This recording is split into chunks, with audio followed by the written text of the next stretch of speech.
Hi friends, అందరూ ఎలా ఉన్నారు? బాగున్నారా?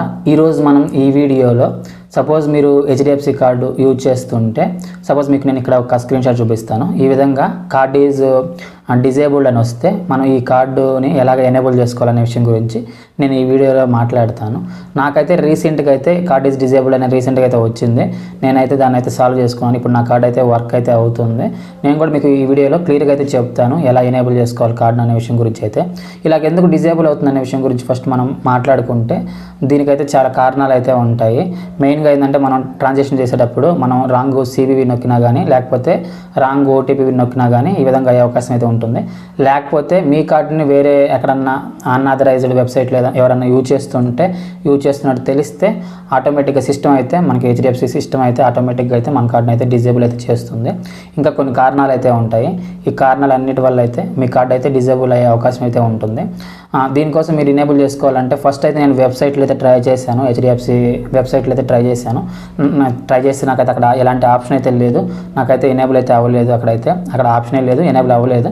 తర్వాత నేనైతే బ్రాంచ్ దగ్గరికి అయితే వెళ్ళాను. బ్రాంచ్ దగ్గరికి వెళ్తే వాళ్ళు అయితే నాకు సొల్యూషన్ అయితే చూపించలేదు. వాళ్ళు చెప్పింది ఒకటే, మా దగ్గర అయితే దీన్ని మనకి ఎనేబుల్ చేసే అధికారం అయితే ఉండదని చెప్పారు. మీరు క్రెడిట్ కార్డ్ కస్టమర్ కేర్కి కాల్ చేయాలని చెప్పారు. అప్పుడు నేను వాళ్ళకి కాల్ చేసి అయితే సాల్వ్ చేసుకున్నాను. మీకు నేను ఒక నెంబర్ అయితే డిస్ప్లే అయితే చేస్తాను, చూడొచ్చు. ఇప్పుడు స్క్రీన్ మీద అయితే ఉంటుంది. ఈ నెంబర్కి మీరు కాల్ చేసిన తర్వాత మీరైతే మీకు కాల్ అయితే క్రెడిట్ కార్డు కస్టమర్ కేర్కి అయితే కనెక్ట్ అయితే అవుతుంది. ఆ క్రెడిట్ కార్డ్ డిపార్ట్మెంట్కి కనెక్ట్ అయిన తర్వాత వాళ్ళైతే మీరు లాస్ట్ చేసిన ట్రాన్సాక్షన్ ఉంటుంది కదా, అదైతే అడుగుతారు. అలాగే మీ కార్డు హోల్డర్ నేమ్ అయితే అడుగుతారు. అంటే మీరు సపోజ్ మీ నేమ్ ఏదంటే మీ నేమ్ చెప్పండి, లేకపోతే మీ ఫ్రెండ్స్ కానీ ఫ్యామిలీ మెంబర్స్ కానీ ఎవరికన్నా ఈ ప్రాబ్లం వస్తే వాళ్ళ నేమ్ అయితే చెప్పండి. లాస్ట్ ట్రాన్సాక్షన్ జరిగింది, అది మీరు చేశారా లేదని అడుగుతారు. మీరు చేస్తే ఖచ్చితంగా మీరే చేశారని చెప్పండి. మీరు చేయకుండా వేరే ఎవరో చేస్తే మాత్రం ఖచ్చితంగా మీ కార్డుని ఎవరో వేరే వాళ్ళు యూజ్ చేస్తున్నారని అర్థం. ఆ ట్రాన్సాక్షన్ మీరే ట్రై చేసి ఫెయిల్ అయితే మాత్రం ఖచ్చితంగా మీరని చెప్పండి. ఆ ట్రాన్సాక్షన్ మీరు చేయలేదు, వేరే ఎవరో చేశారంటే మాత్రం ఖచ్చితంగా మీ కార్డు డీటెయిల్స్ వేరే వాళ్ళు యూజ్ చేస్తున్నారని అర్థం. చెప్పిన తర్వాత వాళ్ళైతే కన్ఫర్మ్ చేసుకున్న తర్వాత ఒక వర్కింగ్ డే లోపే, నాకైతే 1 అవర్ లోపే నాకు యాక్టివేట్ అయ్యింది.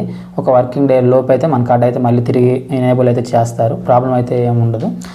సపోజ్ మీకు కస్టమర్ కేర్ నేను ఈ నెంబర్ ఇచ్చాను కదా, అక్కడ ఉన్న నెంబర్ ఉంది కదా, ఈ నెంబర్ సపోజ్ మీకు వర్క్ అవ్వలేదంటే మీరు ఫస్ట్ నార్మల్ క్రెడిట్ కార్డ్ డిపార్ట్మెంట్కి వర్క్ అవ్వకపోయినా కానీ నార్మల్ కాల్ కనెక్ట్ చేసి వాళ్ళని క్రెడిట్ కార్డ్ డిపార్ట్మెంట్కి కనెక్ట్ చేయమంటే వాళ్ళు కనెక్ట్ చేస్తారు.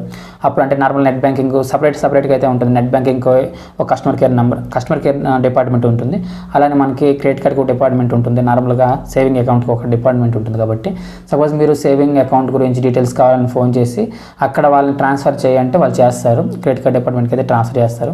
మనకి తెలుగులో కూడా మాట్లాడవచ్చు, తెలుగులో కూడా అవకాశం ఉంది. తెలుగులో మాట్లాడి మీరైతే సాల్వ్ చేసుకోగలరు. ఈ విధంగా అయితే మీ కార్డు ఇలాగ డిజేబుల్ అని వస్తే మీరైతే ఎనేబుల్ అయితే చేసుకోవచ్చు. ఇది చాలా ఈజీ ప్రాసెస్, మీరేం భయపడాల్సిన పని అయితే లేదు. ఈజీగా అయితే ఎనేబుల్ అయితే చేసుకోవచ్చు.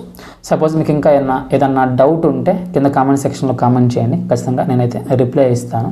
అలాగే నేను వెబ్సైట్లో మాత్రం ట్రై చేశాను, వెబ్సైట్లో అయితే అవ్వలేదు. డిజేబుల్ అయిందని ఎనేబుల్ చేయొచ్చని ట్రై చేశాను, వెబ్సైట్లో అవ్వలేదు. బ్రాంచ్కి వెళ్ళినా కానీ వేస్ట్. మీరు ఖచ్చితంగా ఈ నెంబర్కి కాల్ చేసి మీరైతే మాట్లాడైతే సాల్వ్ అయితే చేసుకోగలరు. సపోజ్ మీరు HDFC కస్టమర్ కేర్తో ఎలా మాట్లాడాలనే విషయం గురించి మీకు ఐడియా లేకపోతే దాని గురించి కూడా నేను సపరేట్గా ఒక వీడియో అయితే చేస్తాను. సపోజ్ చాలామంది అయితే కామెంట్ చేశారంటే ఖచ్చితంగా సపరేట్గా ఒక వీడియో అయితే చేస్తాను.